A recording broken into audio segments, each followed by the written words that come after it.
Assalamualaikum warahmatullahi wabarakatuh. Innal hamdalillah nahmaduhu wa nasta'inuhu wa nastahdihi wa nastaghfiruh wa natubu ilaihi wa natawakkalu alaihi wa na'udzu billahi min shururi anfusina wa sayyiati a'malina may yahdihillahu fala mudilla lahu wa may yudlil fala hadiya lahu. Allahumma salli wa sallim wa barik ala sayyidina Muhammad wa ala ali sayyidina Muhammad kama sallaita wa sallamta wa barakta ala sayyidina Ibrahim wa ala ali sayyidina Ibrahim fil alamin innaka Hamidum Majid. Amma ba'd. Firman Allah Subhanahu wa taala dalam ayat 47 hingga 48 daripada surah Al-Baqarah. A'udzu billahi minasyaitonir rajim. Ya bani Israil adhkuru ni'mati allati an'amtu 'alaikum wa anni faddaltukum 'alal alamin. Wattaqu yawman la tajzi nafsun an nafsin syai'a wa la yuqbalu minha syafa'ah wala yu'khazu minha adlun wala hum yunsarun. Sadaqallahul azim. Wahai sekalian Bani Israel, ingatlah nikmat-nikmatku ke atas kamu yang telah pun aku kurniakan, dan aku telah melebihkan kamu berbanding dengan manusia yang lain ke atas seluruh alam. Dan takutilah kamu akan satu hari yang seorang pun tidak akan memberi syafaat kepada yang lain, dan tiada sebarang syafaat diberikan, dan tidaklah diberikan sebarang seseorang itu peluang untuk menebus yang lain, dan tiadalah mereka mendapat pertolongan. Ayat ini adalah ayat yang ke-47, merupakan satu peringatan buat Bani Israel yang menentang Nabi Muhammad SAW di Madinah. Kerana surah Al-Baqarah seperti yang telah kita maklumkan merupakan surah yang turun selepas Nabi berhijrah ke Madinah. Maknanya dia surah yang padanya turunnya terdapat orang-orang Yahudi. Kenapa nikmat yang Allah berikan kepada kaum Yahudi terdahulu diungkit, tuan-tuan dimuliakan Allah sekalian? Mengapa diungkit? Kerana dalam Islam, dalam adab kita sesama manusia, mengungkit itu haram hukumnya.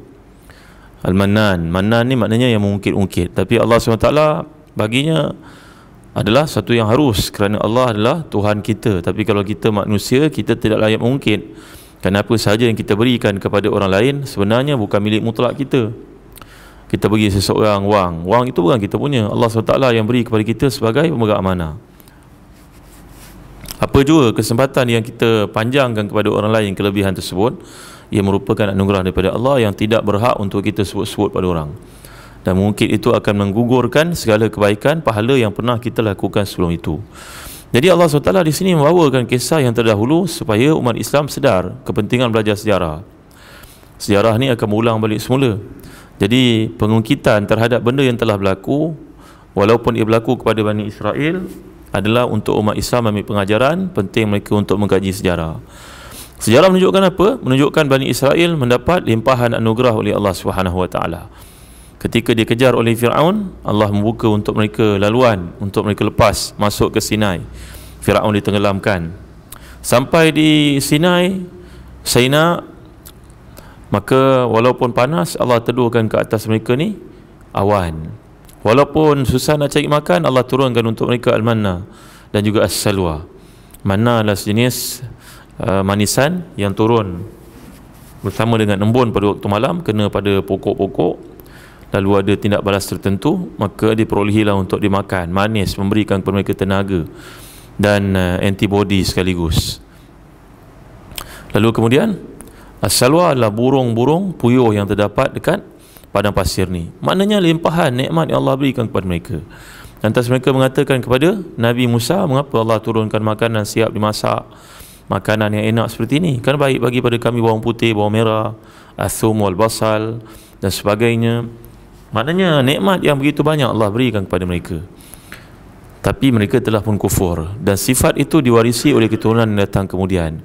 Maka kita umat Islam juga hendaklah menyedari atas sebagai nikmat yang Allah beri kepada kita, jangan kita kufur pada Allah SWT seperti yang berlaku pada Bani Israel ini.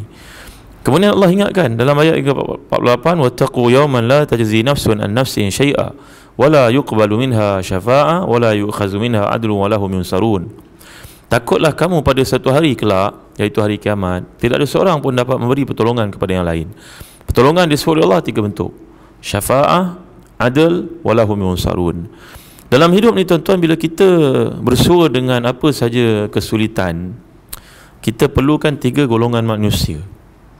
Yang pertama adalah orang yang terhormat, yang dimuliakan, yang punya pangkat, kedudukan dan sebagainya, yang boleh memberi kepada kita pelepasan, bebas. Yang kedua, orang yang sama tinggi dengan kita. Yang ketiga adalah orang yang kuat, yang boleh beri pertolongan kepada kita. Contohlah tuan-tuan dimuliakan Allah sekalian, dalam hidup ni kita ada kawan. Kalau berlaku apa-apa, tolong bantu saya, tolong bagi cagaran, tolong bayar itu, tahanan riman dan sebagainya. Kalau orang masuk penjara, betul, ada keluarga yang boleh membantu. Ada pula satu lagi, lawyer yang ada punya pengetahuan yang tinggi, ataupun orang yang dimuliakan, yang punya kuasa untuk pengampunan, seperti raja. Walahum yunsarun, yunsarun mana pertolongan yang diberikan oleh seorang yang kuat. Barangkali kalau berlaku satu aksiden, na'udzubillah, kepada seseorang, maka dia pun telefon abangnya badan hukuman tegap lagi, datang, tolong selamatkan saya bang, ni orang bukan orang Islam ni nak menganiaya saya, ada 5-6 orang. Abang kita pun datang, dia seorang datang, orang lain sudah kecut perut. Maka itulah dia gambaran dalam hidup tuan-tuan. Kita perlukan 3 manusia. Yang pertama, orang yang punya ilmu ataupun kedudukan ataupun pangkat, mereka ni dipanggil syafa'ah. Yang kedua, orang yang sama macam kita, boleh jadi penjamin sebagai contoh di kalangan keluarga dan sebagainya. Yang ketiga, orang yang kuat, ototnya, fizikalnya, pengaruhnya barangkali. Tapi ke akhirat seorang pun tidak akan beri bantuan kepada kita tuan-tuan. Bahkan digambarkan dalam ayat yang lain, yauma yafirul mar'u min akhihi wa ummihi wa abihi wa sahibatihi wa bani likulli minhum yauma idzin sya'nu yughni. Ya, pada hari kiamat nanti tidak ada siapa pun dapat beri bantuan, bahkan isteri pun lari, anak-anak pun lari, keluarga pun tidak ambil peduli pada kita. Minta tolong pada para nabi dan rasul pun masing-masing mengatakan nafsi, nafsi, diriku, diriku. Walau bagaimanapun tuan-tuan dimuliakan sekalian, kalau kita belajar dalam akidah, tuan-tuan baca satu buku yang baik tuan-tuan. Saya nasihatkan tuan-tuan miliki buku ini, namanya Kompas Umat.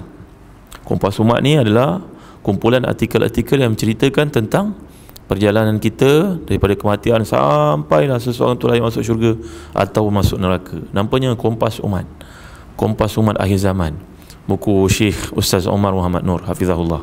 Sangat baik buku akidah ini, menggambarkan bahawa syafaat maknanya satu yang menggenapkan. Kalau kita hadapi peperiksaan, markah lulus dia 60, pelajaran memang cukup susah, kita dapat 59. Pada masa itu tuan-tuan, kita tak nak 10, 20 petas lagi, tak mahu, kita nak satu je, satu saja. Tolonglah tuan profesor, satu saja luluskan saya. Gitu juga tuan-tuan, dalam setengah keadaan kadang-kadang kita tidak memiliki wang yang cukup, hanya RM10 saja genap jadi 600, kita dapat beli barang yang kita nak. Takkan awak tak boleh bagi RM10? Tolonglah, diskaun lah RM10. RM10 cukup makna pada kita, bukan RM1000. We are not talking about RM1000, kita nak RM10 saja. Maka ke akhirat tuan-tuan, lebih-lebih lagi syafaat yang dimasukkan adalah penggenapan kepada kekurangan yang berlaku dalam kitab amalan kita. Dan lawan kepada penggenapan adalah ganjil. Ganjil Allah SWT, kerana Allah firmankan dalam surah Al-Fajr, wal fajr wa layalin ashr wa syafi'i wal watr al fi zalika qasamul lidhi hijr. Allah SWT menggambarkan bahawa Allah itu bersifat dengan ganjil. Esa Allah satu, maka makhluk itu diciptakan berpasang-pasang. Setiap senang ada susah, setiap tinggi ada rendah, setiap hitam ada putih, setiap susah ada senang. Itu pasangan dalam kehidupan tuan-tuan. Ia juga merujuk kepada penggenapan. Syafaat ni penggenapan, mengharap kepada Allah SWT penggenapan. Maka yang akan diberi syafaat ini sebenarnya kepada para nabi, para rasul, dan syafaatul uzma merupakan anugerah Allah yang paling tinggi kepada Nabi Muhammad SAW, yang kita doakan setiap kali lepas azan, wa ba'athu maqaman mahmudan alladhi wa'adtah. Itu kita minta kepada Allah, dan memang Allah telah peruntukkan untuk Nabi Muhammad SAW pangkat yang begitu tinggi, namanya syafaatul uzma. Tuan-tuan, jadi daripada ayat ini menggambarkan kepada kita tiada sebarang bentuk pertolongan oleh orang lebih mulia, orang yang sama, ataupun orang yang kuat dekat akhirat. No way, tak ada. Maka hendaklah kamu takut pada hari yang digambarkan itu. Wattaqu yawman la tajzi nafsun an nafsin syai'a. Tak ada seorang yang boleh bantu kepada yang lain, sama ada orang itu lebih mulia, orang itu sama tinggi, ataupun orang lebih kuat. Maka ketiga-tiganya tidak akan berperanan sama sekali. Yang berperanan adalah amal saleh kita pada waktu itu tuan-tuan. Maka golongan Bani Israel Yahudi ini diminta untuk kembali ke pangkal jalan, kepada jalan dia bawa Nabi Muhammad SAW, dan kepada kita juga dalam masa yang sama hendaklah mentaati perintah Allah. Wallahu alam, sallallahu ala sayyidina Muhammad wa ala alihi wa sahbihi wasallam. Assalamualaikum warahmatullahi wabarakatuh.